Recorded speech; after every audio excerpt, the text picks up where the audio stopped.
Hey you guys, welcome back to my channel. I am Beauty 503, as you guys probably already know. And today we are coming to talk about something that is very dear to my heart. It's very raw, it's very real. We're not in the usual office setup. We are downstairs because we are going to have a major chit chat. I've been wanting to do this video for so long, and I feel like I don't know when the right time is. I don't think that there ever will be a right time. I'm gonna discuss a lot of things that, yeah, a lot of close people to me, a lot of people that have known me for years, a lot of people that speak with me regularly, even my family may not know to the extent that I hope I can, portray in this video of just real honesty, emotions, and just everything that I have been dealing with. So a lot of people that actually personally know me will say that they have not seen me in a long time, or they haven't seen much of me. I'm kind of here today, gone tomorrow, as far as like you may see me at one event and then you do not see me for another year or for several months or whatever. So I hope that we can clear up where I've been, what I've been up to, what's been going on with me, and what big secret I've been kind of keeping to myself. So if you see me looking down, I have some notes and just a guide because I want to try to hit a lot of spots. And if I don't get to everything, that's fine. I can always make another part. People can always leave like questions below. I'm happy to answer them. As a disclaimer, number one, I'm not a clinical physician. I'm only sharing my experiences and my thoughts and feelings about what's going on with me.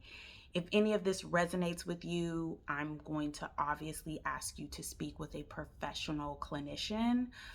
Do not go off of all of what I'm saying, or even go off of all of what I am sharing that I've done. Please go seek healthcare professional advice with anything that you're going through. I just want to throw out that disclaimer, and I always want to say let this be a kind space, especially because we're talking about something very personal and real. Be kind in comments. Be kind to yourselves. Be kind even in your thoughts, because I think a lot of times we don't catch what we're thinking up here and then we get the typing down there. So think before you speak, think before you type. Please refrain from being Dr. Doolittle-ish. I am not above advice, but please be very respectful in the comments is what I'm saying, because I do have a professional care team. I also have other naturopathic people that I work with. And so I won't be sharing certain specifics to help you help me help each other, not get super de duper just out of line with kind of playing Dr. WebMD for folks. We want to not do that. I just want to put out those disclaimers, and now we can get to the real deal, Holyfield. So from the title, you guys are probably like, girl, what are you talking about? What are you talking about? Oh God, it's just hard to even say it out loud. So I was diagnosed with an illness. It is clinically declared as incurable. There are treatments, but no treatment equals to it being removed from your body. It is a disease that once you have it, you just have it, and you learn to live with it the best that you can. I also operate in the worldly world. with all of you. And then I also have a spiritual faith that has me operate in a spiritual world. So in the spiritual world, nothing is impossible. Impossible is nothing. So the incurable part doesn't fully resonate with me. I'm just letting you know. But because this is a video and it is going to be out on the internet, I do not want to claim as if there is any type of cure for this illness. Type of stuff like that can get your video flagged. It can get your stuff put down for misrepresentation. It can give people false hope. I would never want fellow people who are suffering from similar diseases to come to me, or the same disease, and be like, you said that this would da-da-da, and it didn't, and give people false hope. I don't want to do any of that, you guys. So I'm going to be real with y'all.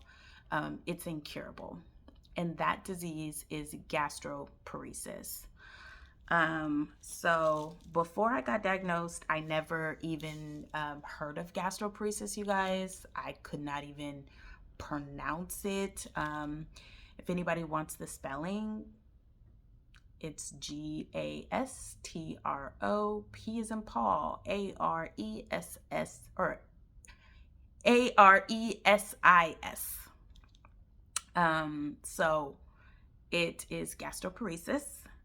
It means partial or full paralysis of the stomach. I did not even know your stomach could get paralyzed. When I think of paralysis, I think of limbs, like people's arms, legs, things like that, not being able to move. I did not know that organs can be paralyzed, but yes. As of July 2023, I found out I have gastroparesis, and yeah, it's been very interesting from July of 23 to January 2025 when I'm filming this video. So you guys probably want to know what led to my diagnosis, like signs, symptoms, like how did you know you were sick? Like what was going on? So to be blatantly honest, I have always suffered with some form of GI issues. Ever since I was a little kid, things would upset my stomach. I would eat something, it wouldn't agree. I would throw up or just like not feel well for a couple of days. And that was pretty normal. I would say that started around maybe 6. I would start vomiting. And I just remember vomiting everywhere. I would vomit in the bathroom. I would vomit in my bed. I would vomit in hallways. I've vomited at like really big kid events and got super embarrassed, cried, did the whole thing, and had to go home. So I don't ever recall it like getting me super down. I obviously was emotional when I was feeling bad and when I was sick, but I never thought I was sick as a child. I don't think my parents ever thought that I was sick either. They just thought there's just certain things that she can't eat, like she must have a sensitive stomach or what. So they just refrained from giving me certain things once they would pin together like, oh, this, made her have an upset stomach. So I was unusually thin most of my life. Yeah, it was hard for me to gain weight. I began to be afraid of trying new foods, eating certain foods in certain food groups. If it was so similar to something that made me throw up, but it wasn't that exact thing. If it reminded me of it, if it triggered me of that as a child, I'd be like, no, I don't want that. To the point where I was really just eating meat, fruits, and vegetables. Like I didn't have any processed food, any carbohydrates, a lot of that kind of stuff. I was like, ew, no. Like I didn't like it.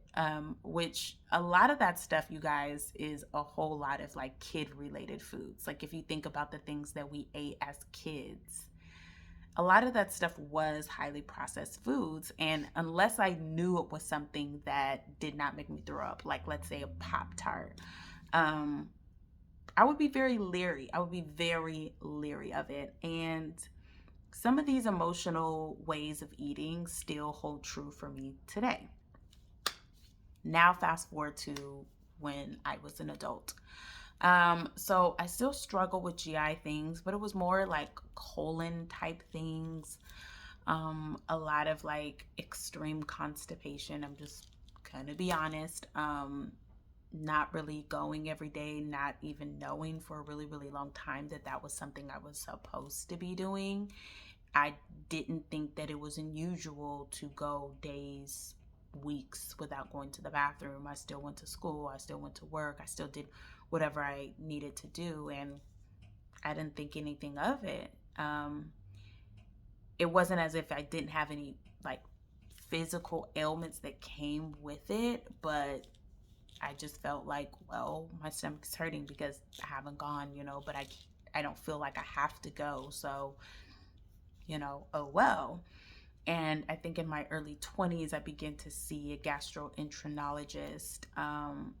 I just got the kind of umbrella diagnosis of irritable bowel syndrome. And then over the years, because it happened so chronically, they flipped me to irritable bowel disease, but I still didn't really have any way of managing it.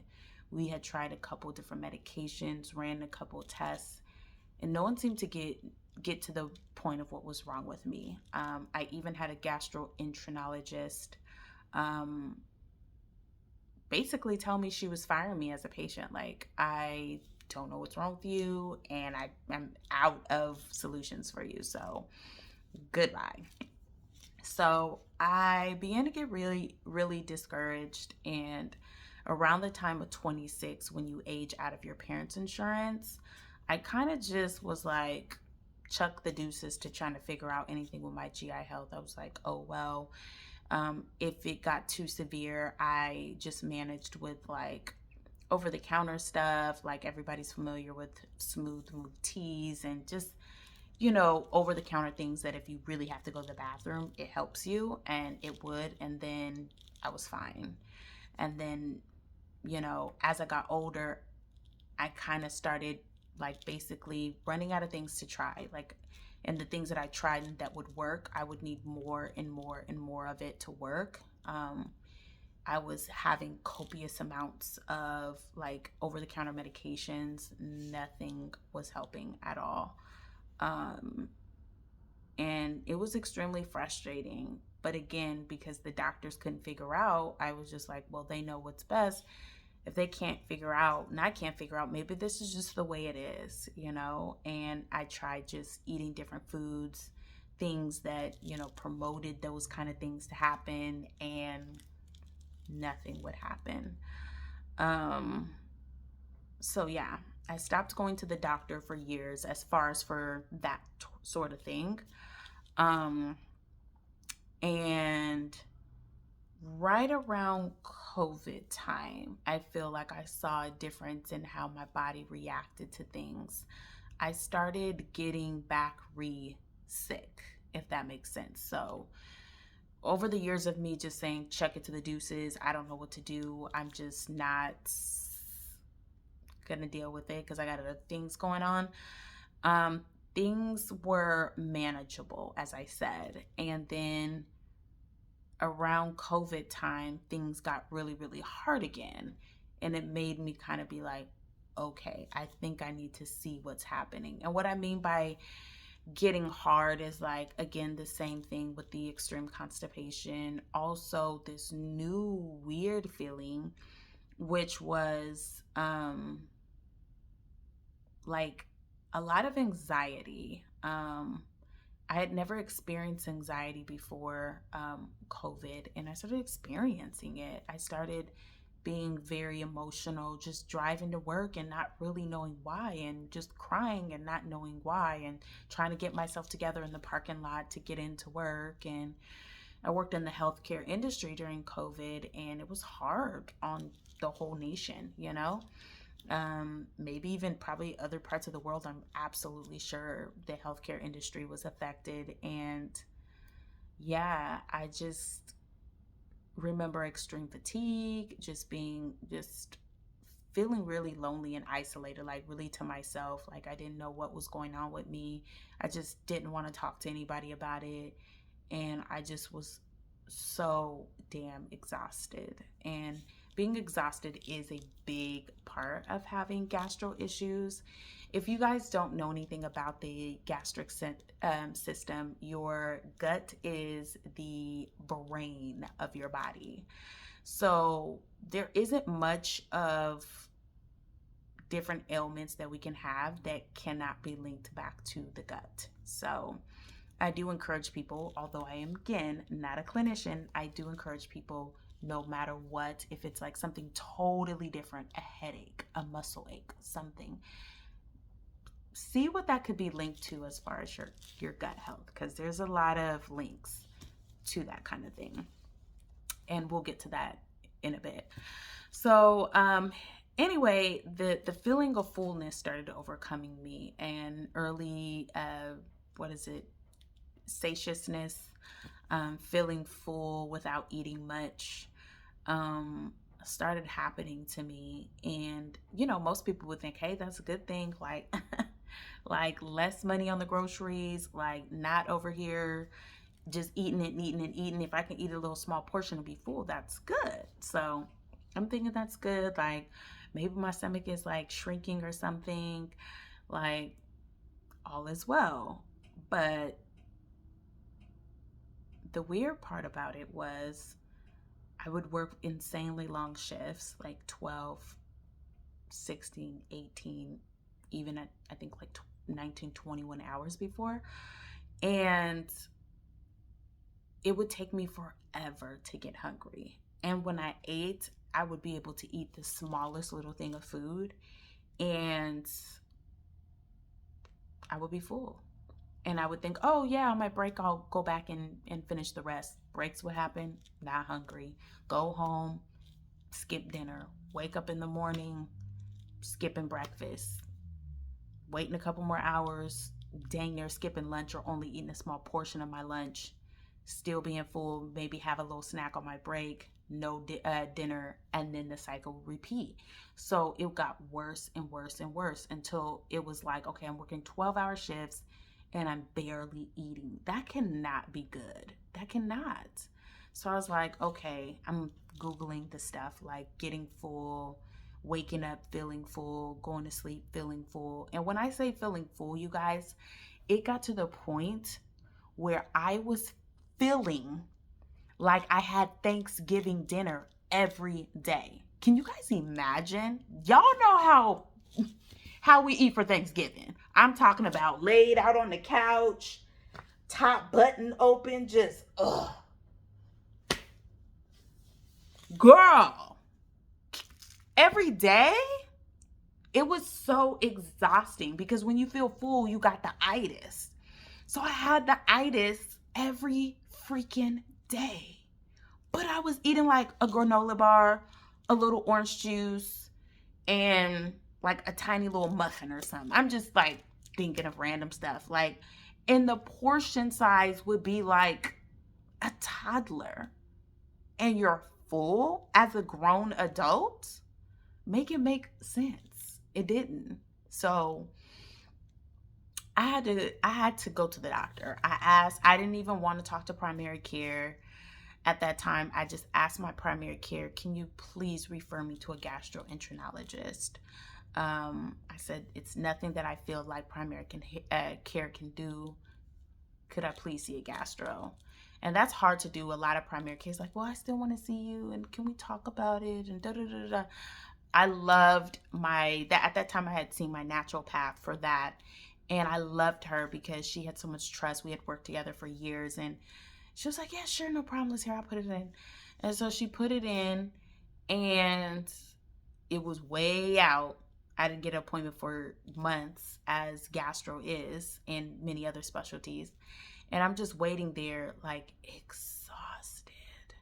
And I feel like when I caught COVID, you guys, it got so much worse. I'm talking about, oh, that slow transit constipation I had. Oh, baby, it got worse. Worse. Everything just came to a halt. I couldn't really eat. I couldn't really go to the bathroom. I couldn't really do nothing. I was just waking up and just existing on vibes. 12-hour shifts on vibes. And I just felt utterly depleted. I was getting colds. I just felt bogged down. I just felt like my whole body was just breaking down. They couldn't get me in sooner. It was just nothing. COVID was swamped with patients. Um, I mean, COVID time, yeah, was swamped with patients. So nobody was seeing nobody. I may have gone to the emergency room. I can't remember during that time. The emergency room has always done little to nothing for my gut health. It just has. I've never been able to see a on-call gastroenterologist while going to the emergency room. And y'all, I've gone to the emergency room so many times.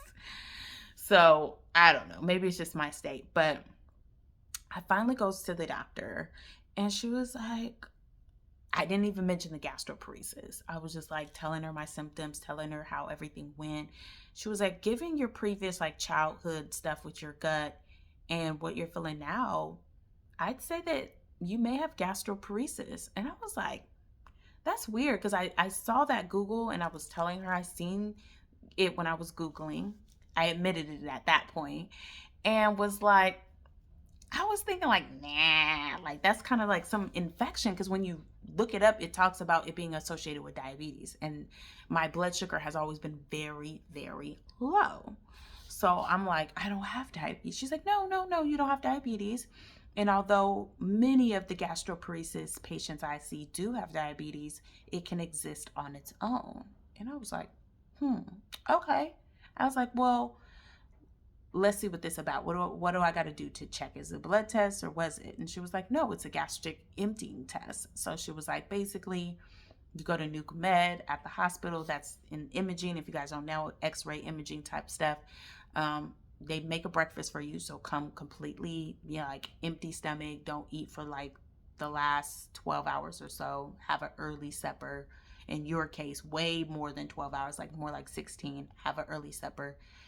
Come to the hospital, eat the meal. They'll take a picture of it in your stomach. Then the next hour will go by. You take another picture. Then they take another hour. You take another picture, and so forth until they got enough pictures. She's like, it's a very long test, but it's the only test that will really tell us if this is what you have. So I'm like, whatever. If this is what I need to do with the way I felt these months, I'm going to do it. So I do it, you guys. I go to the hospital and I go to Nuclear Med and I do the test. I think it took around 5.5 hours. It was very long. You cannot leave because, like I said, it's every hour. So it's like a 12 o'clock picture, a 1 p.m. picture, a 2 p.m. picture, a 3 p.m. So it was no point. It was further enough from my house, because that was the only place that could take me, that it was no point for me to go back and forth. It was nothing around for me to do. So I just stayed on campus. I brought books. I brought my iPad. I was good. So I completed the test, and literally a couple hours later, I got my diagnosis, and it came back that I have the disease. And I don't remember the exact percentage, but it was around like a little bit more than I think a fourth of food left in my stomach. And the food that they gave me was one piece of wheat bread, toasted, cut in a triangular fashion, thin bit of strawberry jam on both sides, and then just scrambled egg whites. So they put something in the egg whites. You can't see it, you can't taste it, you can't smell it. Tastes like just regular scrambled eggs and one piece of toast. So I'm thinking like, okay, cool. And y'all were probably thinking, that shit lasted you 5.5 hours? It did. It did. And at that time, you can't drink no water either. So I was thirsty. I knew I was going to be thirsty, and she told me, you're going to probably be very thirsty. Speaking of it, I'm getting thirsty now. She said, you're probably going to be very thirsty. She was like, but you can't have any water. So I brought a big ice jug of water so that I can guzzle it upon me getting done, because I was like, I'm going to be feeling it, because I'm a pretty big water drinker, and I actually drank even more water back in COVID. So going a long time without water, after about 2 to 3 hours, my head was hurting, But I was not hungry. I was not hungry at all. So I got my results back. I was like, oh my God, what is this? Like, how do I get rid of it? Like, I was just Googling how to get rid of it. Everything was like incurable, incurable, incurable. I'm like, oh my God, like, what the heck? How did I get an incurable disease? What did this come from? Da da da da. So they sent me a little nurse note on my chart online saying, hey, it looks like you have gastroparesis. Doctor will talk to you about this at your next appointment. Try to eat easily digestible foods like steamed vegetables and white rice. I'm like, okay, that's literally no help. And I didn't have an appointment till September and it's July. Like, that's the next follow up. So I had to do a deep dive, and y'all, I had to play Dr. Doolittle on myself because that's the only way I was going to survive. So I started juicing, I started doing all kinds of things that I felt like, I had research that helps people. So after my diagnosis, basically what had happened was along just trial and tribulation of just trying something didn't work, trying something didn't work. I mean, the gastroparesis diet, you guys, easily digestible foods is primarily more processed foods. So I went to eating like a third grader pretty much. Goldfish crackers, white saltine crackers, applesauce, stuff like that. Like, you can't eat like a whole big old meal. Well, I'll say this. I shouldn't say you can't. I take that back. Retract that from the record. Gastroparesis, like many other illnesses, is a spectrum. So what I can do, the next gastroparesis person cannot, and what they can do, I may not be able to do. That goes for so many things. Foods, different ways of cooking. It could be spices, seasonings. It could be how much water we drink. It could be just anything. You got to figure out what works for you. That's what I learned with this disease. And it takes a lot of trials and tribulations, meaning there was a lot of flare-ups. There was a lot of times where I made this stuff worse. But that's the only thing that I could do until I got to my doctor. And so I finally got back to my doctor, and she was asking me how everything had been. And I was like, it's like HE double hockey stick. And she was like, yeah, this is a really difficult disease because literally everything that you are taught when it comes to eating healthy, like having high fiber, eating your raw fruits and vegetables, is blatant opposite of gastroparesis. I cannot have raw fruits and vegetables. I cannot have high amounts of fiber. I can't have any of that.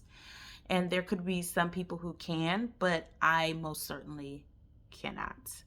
And what led to me getting diagnosed, like around that time, when I kept trying to like figure out why I kept being full and trying to change, what I ate, I went to just eating salads. And that's when I finally went to the doctor because I could not even digest it.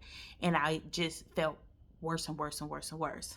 And I mentioned that, and she was like, yeah, because even if you're only eating one like small salad for the whole day, like a Caesar salad, if your body cannot break it down, it can't use it for anything. So that's the sucky thing about gastroparesis is your body is still going to be in a state of hunger because all your organs and everybody else within your body and your system that needs nutrients, that needs fuel to operate is going to be like, what the heck is going on? Why haven't we gotten fuel? And the stomach is like, hello, y'all, I'm up here working. It isn't that I haven't fed you anything. It's just I'm not done breaking it down, processing it so that you can use it. You can't use anything that you eat until it's broken down. Like, for instance, an orange has vitamin C. An orange outright, your body can't just, as soon as you eat an orange, suck up the vitamin C 10 minutes later. The orange has to be broken down and it has to be processed. The vitamin C has to be removed in the small intestine. That's what absorbs the nutrients. It has to be broken down enough to where it exits the stomach, actually leaves, goes into the small intestines and actually gets broken down for fuel. If your body is not able to do that and it's just sitting in your stomach, your body is literally starving to death. I was literally starving to death. Um, so I asked to speak with a dietitian. So I got my dietitian. I'm still with the same dietitian. I love her.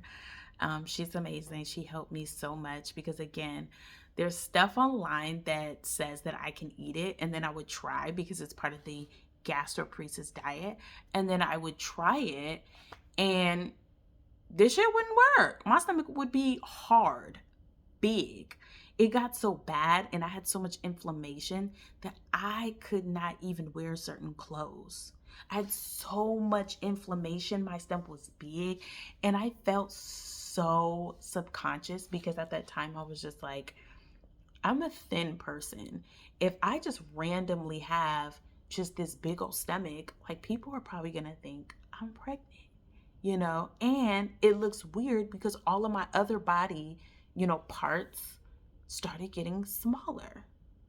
Like my arms got real small, my legs got really small, like people saw a difference in my face. And folks saw the difference before I did. Like before I even got diagnosed, like some of my coworkers were like, Latara, you just got real little.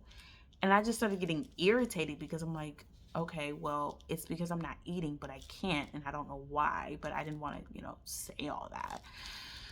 So it just was given what is going on with her, and so I started seeing a dietitian, but a lot of damage was already done and was still happening because even with a dietitian, she's only customizing it based off of your trials and errors, because other than that she's just going to go off of what normal people can eat with gastroparesis. But until you start saying, oh, I tried that, didn't work, tried that, didn't work, did this, didn't work. And when things don't work, y'all, it isn't like, oh, you ate it and it didn't work. It's like nausea, extra constipation, bloating, fatigue, like to the point where I barely could get out of bed some days. Like it was debilitating. So these flares was not fun to be having back to back to back. And it got to the point where I didn't want to discover high calorie stuff to help me be sustained. Um, so she just put me on boots. She was like, just drink boots most of the day. And I would say by maybe September or October of 2023 to all the way into sometime in 2024, I was literally drinking Boost Plus, which is like the little Boost shakes, the nutritional shakes, but the ones for gaining or maintaining weight. I was having those and the juice that I was, making at home, like juicing stuff. That was like my main source of food. I would eat white saltine crackers and little stuff like that, but my diet had did a whole complete switch. Like I had gotten smaller than I would say I had been in years. Most of my clothes didn't fit. My jewelry wouldn't stay on, like my cosmetic jewelry and stuff. I've always wore like a size 7 ring. I was down into the sixes. Um, yeah, I was down to from a size like 7-ish jean to like a 5. Now I currently am at a 4. I just bought a skirt that is a size 2. I have some jeans that are a size 2. Like I eventually just gave up hope of me being my regular self, and got back obviously seeing my therapist, because around that time, you guys, it was really hard. I lost my dad maybe 6 weeks prior to me getting diagnosed. So I'm going through finding out I have an incurable disease and my parent is dead. It was like my entire world was switched upside down. I didn't feel like I really had anybody to turn to because everybody was grieving the loss of my dad, everybody that was close to me. My dad was loved by so many people, you guys. Like, he was a very, very blessed individual to be loved by so many people. And I just hope by the grace of God that I meet as many people he met. I'm not doing it. I'm not doing it. I am not finna crap on this internet, at least not in this video. um Anyways, next topic, because I'm not going there. It was just hard, basically. So I had to handle business by myself, is how I felt at that time. So what else did I write on my thing? It's been a long road since then. Like I said, a lot more weight loss, a lot more, what are they called? Comorbidities. Just a lot of stuff that spins off of that. Like I got iron deficiency, anemia. That was extremely difficult.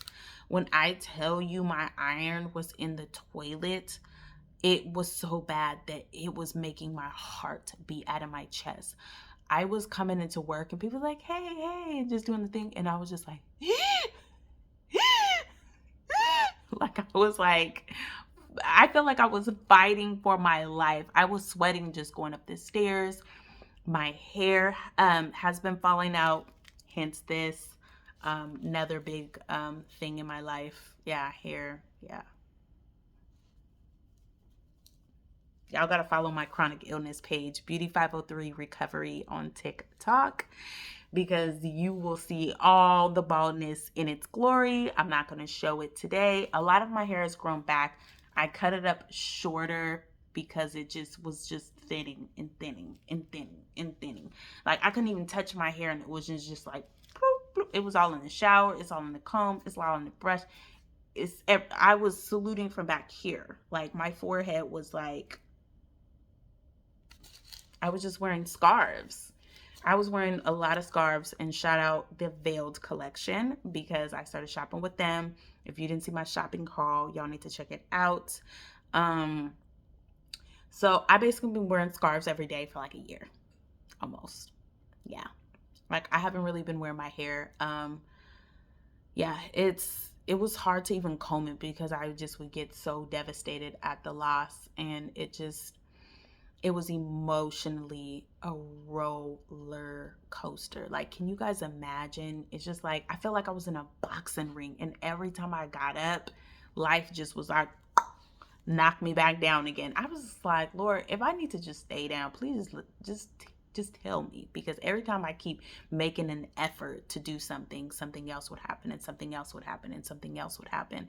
I was wearing a cardiac monitor for a while at work, and people saw, and where they have to place it, it's like not really able to hide. So you just got this beeping ass monitor on you, and you just got this young ass face, and people are like, why the hell is that little girl wearing a heart monitor? And I already don't look my age. Yo, it was a mess. It was a mess. It was a mess. It was a mess. But that's the thing that I was explaining earlier with gastroparesis and all the things that branch off from there, is because your stomach is not emptying, whatever you put in it, it's just holding it. Like, it's not being used as anything. So any fuel that you get for, going through your day, the body has to get that from the storage, the fat, the wherever shit comes from. But it wasn't getting it from the food because it was like emptying at such a slow rate. You know what I'm saying? Like, it was a lot. Things are a lot better now, but I'm not out of the dark. I still suffer from other things that it's branched out. And I'm just discovering more stuff, it seems, on a day-to-day. Which brings me to the last point for this video. Sub-illnesses. I couldn't help but to go back to what I thought when I was young, and when I first started really noticing the lower GI stuff happening. And by the way, you guys, that's where all of the gastroparesis stems from, is when your lower gastric is slowed down a lot, it'll send signals to your brain, essentially, is what my doctor explained. Like, we are busy up here or down here, y'all. Don't send no more food down here because we ain't got no room. Okay. So, um, why happen now after having irritable bowel syndrome my whole life, and then all of a sudden my stomach slows down? You would have thought that it slowed down long time ago. My best guess is probably COVID and copious amounts of stress, navigating the world in COVID, working in the COVID crisis, being in the healthcare facilities during COVID.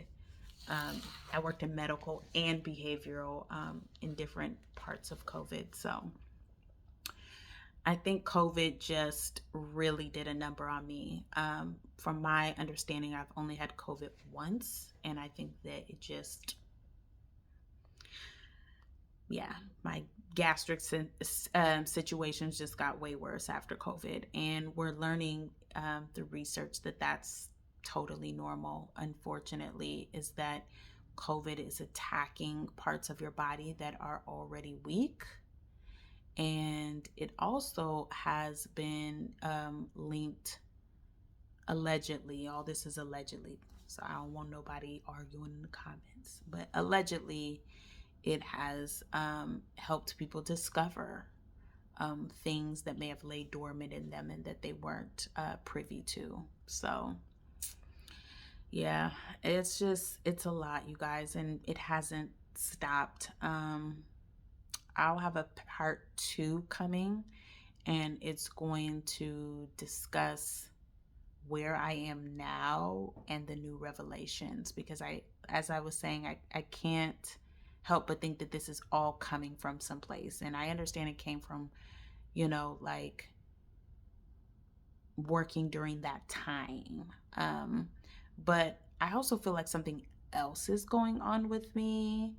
Um, I think it's something autoimmune. I have a lot more things that's been happening to me that's been making me sick. That's been making it really, really difficult for me to work, and show up for myself, do business, do future plans that I've had, just do a lot of things. Um, I never thought that I would be a person, that would be going through this. And I guess there's not a type of person that goes through something, but I'm saying basically you never know it's going to be you until it's you. Um, so I've always thought of myself as an extremely humbling, I have an extremely humbling personality by nature. But being sick, you guys, will it will humble you further. You will see how difficult life is, how the system is really broken, how there's not a lot of resources for rest, for rejuvenation, for people to figure out what's wrong with them. Nothing stops, like I have been dealing with all of this, and dealing with the loss of a parent, and dealing with all the regular things that everybody has to deal with in life as a grown adult. Bills, taking care of yourself, you name it, as well as being there for family and friends, going to people's events and things, showing up, and just trying to be as present in life as possible. And I don't regret that. I don't want to sit at home and, have self-pity, but having a balance for everything is extremely hard.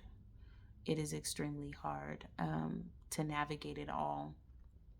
So, yeah, it's hard to explain and share these kind of things with people, because you never want people to feel bad for you. You never want, like, to feel like that pity kind of person.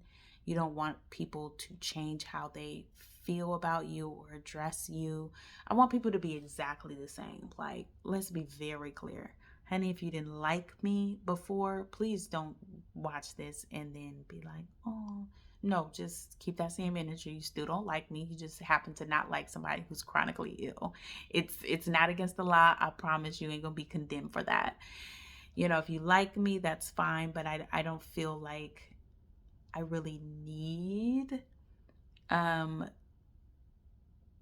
a certain level of like feeling sorry ish. I feel like have empathy, have knowledge. It's okay to check in on people if you want to, but like I get cringed out where sometimes when I see people in the play, how are you doing? It's like put yourself in the shoes of somebody, put yourself in my shoes. Act like you're sick. Would you want people to greet you like that? Like if I come in and I'm like, hey guys, you're like, hi Latira, how are you? Everything okay? It's like, okay, girl. Like it's just I can't describe it. It's so I know people mean well and I battle with this feeling so much. Um but it's just so cringy sometimes. I'm like, it's secondhand embarrassment for me to y'all. Like, why are y'all doing that? Like, treat me normal. Just be like, hey girl, like, what's up? Everything good? You good? That's it. That's it. And if I feel like I want to share at the time, I will. If I don't, then I don't. Like, I don't know. I hope that doesn't come off rude. I'm not trying to deter people from being kind or asking how I or anybody's doing because sometimes we need that for sure. But please just try to do it in a way that still gives that person their autonomy, their dignity, doesn't ostracize them. Don't do it in a room full of people in an obvious way while people are like, what's wrong? What's going on? Like, why'd she ask you that? Are you okay? And then it draws that excessive attention to the situation. Like, don't do all that. Don't do it. Mm-mm, mm-mm. We don't want that. We don't want that. Um, but yeah. So this video is long and long overdue. So if you made it to the end, thank you for watching. If you want to know why I got this brace on, if you want to know what other revelations and what craziness may be happening with me, if you want to know why I mentioned autoimmune, if you want to know anything about my chronic illness journey to recovery and feeling better, because I do feel that that's possible, please continue to watch my content. Check me out on other platforms under Beauty 503. By the time you type in Beauty 503, if it's Beauty 503 Recovery, like on TikTok, it'll pop up. I don't know what's going on with the tiki-taki, so I can't say ban, no ban. I don't know how long we'll be over there, but I'll be moving some of my content over here, but then my short form content will live over there as long as it's allowed to live over there. So you can check that out as well. But yeah, I'm excited that I got this out and I was able to share with you guys, and I'm excited to share more. So stay tuned.